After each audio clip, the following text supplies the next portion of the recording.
Those against say no. The ayes have it.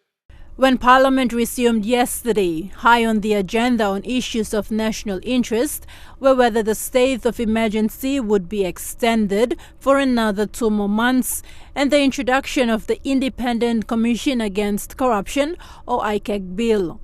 The two members who voted against the SOE extension of 14 days are New Island Governor Sir Julius Chen and Northern Governor Peter Yama. Prime Minister James Marape recommended for a continuous debate on the extension of the SOE during the Parliament sitting and invited members of both sides of the House to attend a proposal on an emergency bill that will be introduced in Parliament.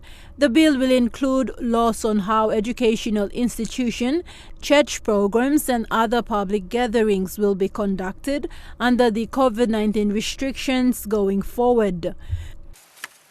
The law is promulgated to ensure power that is given under SOE is now transferred in a structured manner. We have a law that is available for use and utilization, and we can operate within the structure, embracing that law and move out of our SOE period, but operate in a controlled environment, being COVID sensitive as we go to the balance of this year and into the future. Meanwhile, the Permanent Parliamentary Emergency Committee has recommended a further extension of the SOE for the whole country for 2 more months. Chairman of the Emergency Committee, Robert Naguri, pointing out that if the SOE is lifted, all powers under the emergency laws will be dissolved, and if a new COVID-19 case is detected in Papua New Guinea, Parliament will be recalled before another SOE is declared. Mr. Speaker, in light of all the above, the committee recommends that, number 1, the state of emergency be extended for another 2 months for the whole country. Number 2, emergency measures be relaxed in all provinces except the land border provinces of Western Province, West Sepik, and any other areas that the controller deems are of high risk, especially areas where there are international flights and ports of entry into Papua New Guinea.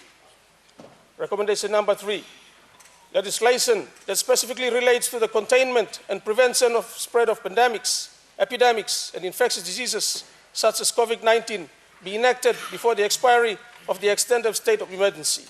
Other notable occurrence in Parliament yesterday was the absence of members of the People National Congress Party, including party leader and former Prime Minister Peter O'Neill. Vanimo Green River MP, who according to a leadership tribunal in 2018 and was recommended for dismissal, was also absent. However, the Parliament Speaker announced he is still the MP for Vanimo Green. Taklagunga, National EMTV News.